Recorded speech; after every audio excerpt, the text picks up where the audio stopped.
Hello everyone, সকলোকে welcome জনাইছোঁ YouTube channel happy home আসামলৈ। মোৰ নাম শ্ৰী ভৱেশ ৰয় আৰু মই 2012 চনত আপাৰ প্ৰাইমাৰী টেট ক্লিয়াৰ কৰি পেলাই আকৌ যেতিয়া 2013ত ছেকেণ্ডেৰী টেট হৈছিল, সেই ছেকেণ্ডেৰী টেট ক্লিয়াৰ কৰি পেলাই এখন হাইস্কুলত বৰ্তমান কৰ্মৰত হৈ আছোঁ। তো আজিৰ ভিডিঅ'টোত আমি টেট কাম ৰিক্ৰুটমেণ্ট টেষ্টৰ লগত জড়িত আছাম এণ্ড ইটছ পিপুল এই ছেকশ্যনটোৰ পৰা কেইটামান গুৰুত্বপূৰ্ণ প্ৰশ্ন চাম আৰু প্ৰশ্নকেইটা যথেষ্ট দৰকাৰী। আশা কৰিছোঁ আপোনালোকে শেষলৈকে চাব আৰু চেনেলটো ছাবস্ক্ৰাইব কৰাৰ লগতে বেল আইকনটো প্ৰেছ কৰি দিব যাতে ভিডিঅ'বোৰ পাই যায়। তো আহক এতিয়া আমি প্ৰশ্নবোৰ চাওঁ।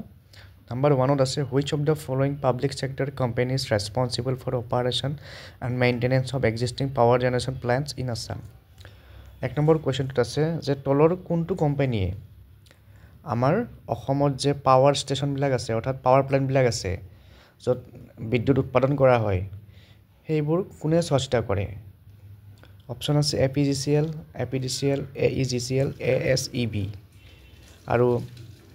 ইয়াৰে ভিতৰত শুদ্ধ উত্তৰটো হ'ব option A APGCL, Assam power generation corporation limited. আৰু তলৰটো আছে APDCL, সেইটো হৈছে আমাৰ Assam power distribution company limited আৰু সেই আমাৰ ঘৰে ঘৰে যে বিদ্যুৎ দিয়ে সেইটো কাম কৰে APDCL। তো এইটো কুৱেশ্যনৰ ৰাইট আনচাৰ হ'ব option A APGCL, Assam power generation corporation limited. Next কুৱেশ্যনটোলৈ যাওঁ আমি এতিয়া। ভিডিঅ'টো পাৰিলে শ্বেয়াৰ কৰি দিব যাতে সকলোৱে কুৱেশ্যনকেইটা পায়। নাম্বাৰ 2 আছে banana has been selected as a product of which of the following districts under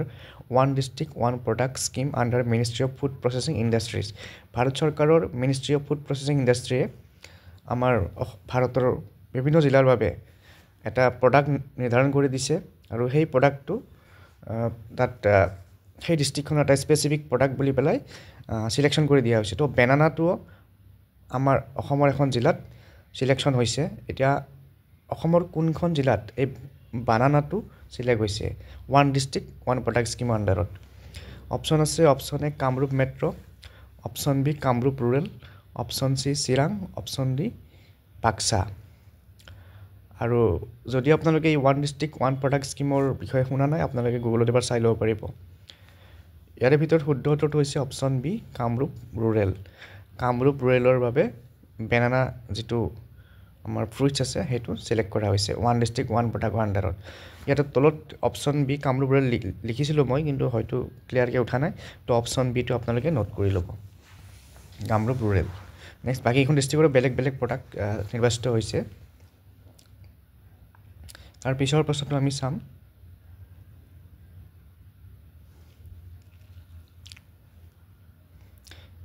As per Assam model of Amrit Sarovar scheme, the minimum number of Amrit Sarovar to be constructed in every district of Assam is this. Amrit Sarovar স্কিমৰ কথা সকলোৱে শুনিছে। অমৃত সৰোবৰত আমাৰ অসমত অলপ specially এটা বেলেগকৈ model এটা লোৱা হৈছে আৰু সেই অসম মডেলৰ আণ্ডাৰত অমৃত সৰোবৰ অসম মডেলৰ আণ্ডাৰত আমাৰ অসমৰ প্ৰত্যেকখন জিলাত কিমানটা অমৃত সৰোবৰ প্ৰস্তুত কৰাৰ সিদ্ধান্ত লোৱা হৈছে। ইয়াতে অপশ্যনকেইটা আছে। অপশ্যন আছে 125, 100, 75, 500। শুদ্ধ উত্তৰটো হৈছে অপশ্যন চি 75। অসমৰ প্ৰতিখন জিলাত 75টাকৈ অমৃত সৰোবৰ খন্দাৰ ব্যৱস্থা কৰা হৈছে। তাৰপিছত নেক্সট প্ৰশ্নটো আমি চাম। The Brahmaputra river Sadiya to Dhubri has been declared as the first national waterway of India, second national waterway of India, third national waterway of India, fourth national waterway of India. আমাৰ অসমৰ যিটো ব্ৰহ্মপুত্ৰ নদী শদিয়াৰ পৰা ধুবুৰীলৈকে কিমান নম্বৰ ৰাষ্ট্ৰীয় জলপথ হিচাপে চিহ্নিত হৈছে বা ডিক্লেয়াৰ কৰা হৈছে? Option B second national waterway of India, এইটো হৈছে শুদ্ধ উত্তৰ। শদিয়াৰ পৰা ধুবুৰীলৈকে ব্ৰহ্মপুত্ৰ জলপথ। Next which one of three following modern aircrafts is based in Tezpur, Chabua and Jorhat air bases? Rafale, Sukhoi, J-20 stealth, none of the above. আমাৰ এই যে যিকেইটা আমাৰ এয়াৰফ'ৰ্চৰ বেছ আছে তেজপুৰ, চাবুৱা, যোৰহাট, তাতে তলৰ কোনবিধ মডাৰ্ণ এয়াৰক্ৰাফ্ট মডাৰ্ণ যুঁজাৰু বিমান তাত ৰখা হৈছে বা যুঁজাৰু বিমানক কেন্দ্ৰ কৰি পেলাই সেই এয়াৰ বেছকেইটা গঠন হৈছে? অপশ্যন আছে ৰাফেল, সুখই, J-20। শুদ্ধ উত্তৰটো হৈছে অপশ্যন বি সুখোই 30 MKI এই যুদ্ধ বিমানখনক কেন্দ্ৰ কৰিয়ে এই বেছকেইটা আছে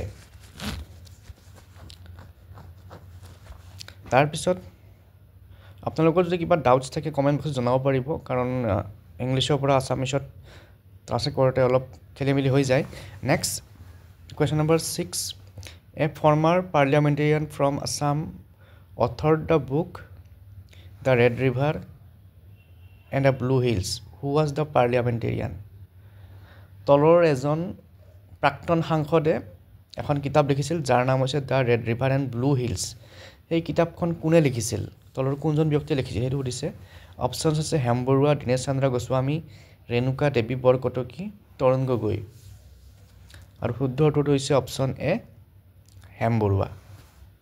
next which Ahom king invited Bihu dancers to perform in the field of Rangghar in Sivasagar ৰংঘৰৰ খেলপথাৰত কোনজন আহোম স্বৰ্গদেৱে বিহু নৃত্যসকলক পাৰফৰ্ম কৰিবলৈ অনুমতি দিছিল অপশ্যন আছে ৰুদ্ৰসিংহ চুহুমুং অপশ্যন চি লক্ষী সিংহ দেন প্ৰমত্ত সিংহ শুদ্ধ উত্তৰটো হৈছে অপশ্যন এ ৰুদ্ৰসিংহ ইয়াত যদি আপোনালোকৰ মতে এনসাৰৰ কিবা মিছমেটছ পায় আপোনালোকে কাইণ্ডলি কমেণ্টত জনাব বা কাৰেকশ্যন কৰি দিব নেক্সট কুৱেশ্যনটো আছে হু was the first secretary of Assam সাহিত্য সভা অসম সাহিত্য সভাৰ প্ৰথমজন ছেক্ৰেটাৰী কোন আছিল সচিব কোন আছিল অপশ্যন আছে বেণুধৰ ৰাজখোৱা শৰৎ চন্দ্ৰ গোস্বামী সূৰ্য হাজৰিকা লক্ষ্মীনাথ বেজবৰুৱা শুদ্ধ উত্তৰটো হৈছে অপশ্যন বি শৰৎ চন্দ্ৰ গোস্বামী তেখেত অসম সাহিত্য সভাৰ প্ৰথমজন সচিব আছিল নেক্সট কুৱেশ্যনটো চাম দ্য ফাৰ্ষ্ট আছামিজ সনেট প্ৰিয়তমাৰ চিঠি ৱাজ ৰিটেন বাই হেমচন্দ্ৰ গোস্বামী হেমচন্দ্ৰ বৰুৱা চন্দ্ৰ কুমাৰ আগৰৱালা ৰজনীকান্ত বৰদলৈ শুদ্ধ উত্তৰটো হৈছে option A Hemchandra Goswami next doctor Bhupen Hazarika had completed his PhD in mass communication from Columbia University. What was his topic? Doctor Bhupen হাজৰিকাই কলম্বিয়া ইউনিভাৰ্চিটিৰ পৰা মাছ কমিউনিকেশ্যন বা গণসংযোগ বা সাংবাদিকতাত PhD লাভ কৰিছিল আৰু তেখেতৰ টপিকটো কি আছিল সুধিছে অপশ্যন এ আছে mass communication and education option B music and education India option C proposals for preparing India's basic education to use audio visual techniques in adult education option D mass communication through music আৰু ইয়াৰ ভিতৰত শুদ্ধ উত্তৰটো হ'ব option চিত কি আছে proposals for preparing India's basic education to use audio' visual techniques in adult education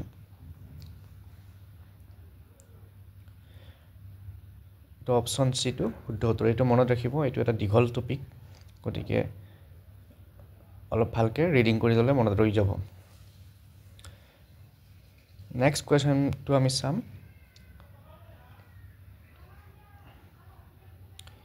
who was the first justice of the supreme court from Assam প্ৰথমজন অসমীয়া ন্যায়াধীশ সুপ্ৰিম কোৰ্টত প্ৰথমজন অসমীয়া ন্যায়াধীশ কোন সেইটো সুধিছে অপশ্যন আছে justice Ranjan Gogoi justice S N. Phukan justice Dambarudhar Pathak justice Parbati Kumar Goswami শুদ্ধ উত্তৰটো হৈছে option D justice Parbati Kumar Goswami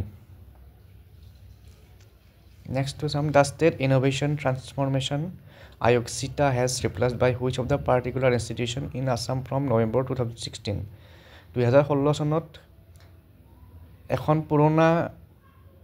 অনুষ্ঠান এটা ভাঙি পেলাই ষ্টেট ইনোভেশ্যন বা ট্ৰান্সফৰ্মেশ্যন আয়োগ বুলি গঠন কৰা হৈছিল এতিয়া তলৰ কোনখন অনুষ্ঠান ভাঙি দিয়া হৈছিল কোনটো অনুষ্ঠান ভাঙি দিয়া হৈছিল অপশ্যন আছে state planning board option B planning and development board option C state planning Aayog option D state transformation board শুদ্ধ উত্তৰটো হৈছে option A state planning board যেনেকৈ আমাৰ ভাৰতত প্লেনিং কমিশ্যনৰ জেগাত নীতি আয়োগ আহি গ'ল ঠিক তেনেকৈ option A state planning board শুদ্ধ উত্তৰ next who was the first person from Assam to be awarded the Arjuna award অসমৰ পৰা প্ৰথম অৰ্জুন বঁটা বিজয়ী খেলুৱৈ কোন আছিল অপশ্যন এ আছে Monalisa Baruah Mehta option B Bhogeswar Baruah option C Debashish Roy option D Hima Das শুদ্ধ উত্তৰটো হৈছে option B Bhogeswar Baruah next Olympic medallist Lovlina Borgohain had to switch a new weight category from 69 kg for the 2024 Paris Olympics. What is her new weight category? Lovlina Borgohain আগতে 69 KG কেটেগৰীত খেলিছিল কিন্তু 2024 অলিম্পিকত তেখেতে অন্য এটা কেটেগৰীত খেলিছিল এতিয়া সেই নেক্সট কেটেগৰীটোৰ ৱেটটো কিমান আছিল অপশ্যন আছে 70 75 72 77 শুদ্ধ উত্তৰটো হৈছে option B 75 KG next railway vacuum brake which eventually came to be known as the seamless coil brake was invented by an Indian more precisely an Assamese from Borpeta who is he যেটো আমাৰ ৰেলৱেৰ vacuum brake আছে সেই vacuum ব্ৰেকটো যাক seamless coil brake বুলিও কোৱা হয় সেই ব্ৰেকটো আমাৰ অসমৰ এজন ব্যক্তিয়ে আৱিষ্কাৰ কৰিছিল আৰু সেই মানুহজন বৰপেটাৰ পৰা আছিল শুদ্ধ উত্তৰটো কোনটো হ'ব এটো হৈছে গৌৰৱ প্ৰসাদ ডেকা গৌৰাংগ প্ৰসাদ কলিতা কলনেল গুণপ্ৰসাদ দাস গোগল প্ৰসাদ দাস শুদ্ধ উত্তৰটো হৈছে কলনেল গুৰুপ্ৰসাদ দাস অপশ্যন সি এটো আমাৰ ক্লাছ 6 ৰ আসামিছতো আছিল আগতে এতিয়া আছে না মই নাজানো ঠিককৈ নেক্সট হুৰত কাৰাগাৰৰ চিঠিখন কোনে লিখিছিল কিতাপ এখন কাৰাগাৰৰ চিঠি option C Gopinath Bordoloi option B M Taibullah option C Ameya Kumar Das option D Pushpalata Das শুদ্ধ উত্তৰ option B M Taibullah Next, which forest is single-handedly planted by the forestman Jadav Payeng? Jadav Payeng যিখন অৰণ্য গঠন কৰিছিল নাম কি আছিল অপশ্যন আছে মলাই ফৰেষ্ট বনদী শুদ্ধ উত্তৰটো মলাই ফৰেষ্ট তাৰ পিছত আছে the seven sisters comprises the seven states of northeast the term seven sisters was coined by to এলৰ জায়গাত এন হ'ব coined by doctor Bhupen Hazarika লোকপ্ৰিয় গোপীনাথ বৰদলৈ জ্যোতিপ্ৰসাদ শইকীয়া জ্যোতিপ্ৰসাদ ৰাজখোৱা যেটো আমাৰ সেভেন সিস্টাৰ বুলি কোৱা হয় নৰ্থ ইষ্টক হেতু কোনে প্ৰথম নামটো দিছিল অপশ্যন আছে কেবাটাও অপশ্যন আছে তাৰে ভিতৰত অপশ্যন সি জ্যোতিপ্ৰসাদ শইকীয়া হৈছে শুদ্ধ উত্তৰ নেক্সট কোৱেশ্চনটো চাম আমি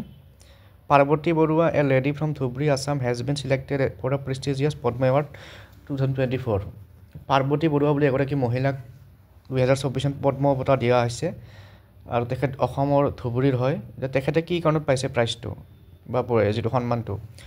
অপশ্যন আছে first female mahout in the country to be female mahout who began taming the tusker at age of 14 14 বছৰ বয়সত বনৰীয়া হাতীক প্ৰতিপালন কৰা এগৰাকী মহিলা আৰু এইটো কাৰণতে তেওঁ পদ্ম বঁটাৰ কাৰণে নিৰ্বাচিত হৈছিল অপশ্যন এ শুদ্ধ উত্তৰ তাৰ পিছৰ কোৱেশ্চনটো আমি চাম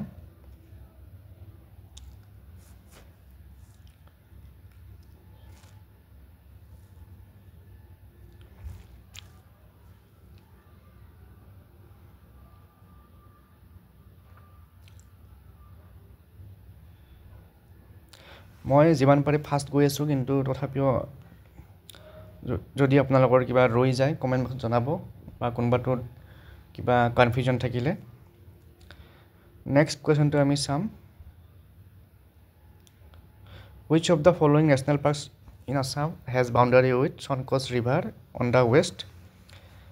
along with interstate boundary of West Bengal তলৰ কোনখন ৰাষ্ট্ৰীয় উদ্যান নেশ্যনেল পাৰ্ক আমাৰ পশ্চিমে এই নেশ্যনেল পাৰ্কখনৰ পশ্চিমে শংকক নদী আছে তাৰ লগতে তাৰ কাষতে ইণ্টাৰষ্টেট বৰ্ডাৰ আমাৰ আসাম ৱেষ্ট বেংগলৰ ইণ্টাৰষ্টেট বৰ্ডাৰো আছে আমাক সুধিছে যে এটা তলৰ কোনখন অভয়াৰণ্যত সেই ইণ্টাৰষ্টেট বৰ্ডাৰ আছে ৱেষ্ট বেংগলৰ লগত ইণ্টাৰষ্টেট বৰ্ডাৰ শুদ্ধ উত্তৰটো হৈছে অপশ্যন সি ৰাইমনা নেশ্যনেল পাৰ্ক এই নেশ্যনেল পাৰ্কখনৰ লগত শংকক নদীও আছে পশ্চিম দিশত তাৰ লগতে ৱেষ্ট বেংগল আৰু আসামৰ যেটো ইণ্টাৰষ্টেট বৰ্ডাৰ হেতু আছে তাৰ পিছত গতিকে ইয়াৰ অপশ্যন সি শুদ্ধ উত্তৰ নেক্সট আজিৰ একেবাৰে শেষৰটো কোৱেশ্চন আহিব who was the first Assamese principal of Cotton college এটো বহুত ইম্পৰ্টেন্ট কোৱেশ্চন অসমৰ আমাৰ যি কটন কলেজ আছে কটন কলেজৰ প্ৰথম অসমীয়া প্ৰিন্সিপাল অপশ্যন আছে মানিক চন্দ্ৰ বৰুৱা সূৰ্য কুমাৰ ভূঞা ডক্টৰ সূৰ্য কুমাৰ ভূঞা কনকলতা বৰুৱা ডক্টৰ বাণীকান্ত কাকতি আৰু ইয়াৰ ভিতৰত শুদ্ধ উত্তৰটো হৈছে অপশ্যন বি ডক্টৰ সূৰ্য কুমাৰ ভূঞা তেখেতে আমাৰ কটন কলেজৰ প্ৰথমজন অসমীয়া প্ৰিন্সিপাল গতিকে আজিৰ ভিডিঅ'ত মই এটা প্ৰশ্ন আপোনালোকৰ বাবে আগবঢ়ালো ইয়াত যদি কিবা ভুল ভ্ৰান্তি হৈছে ক্ষমা কৰি দিব আৰু কিবা ডাউট থাকিলে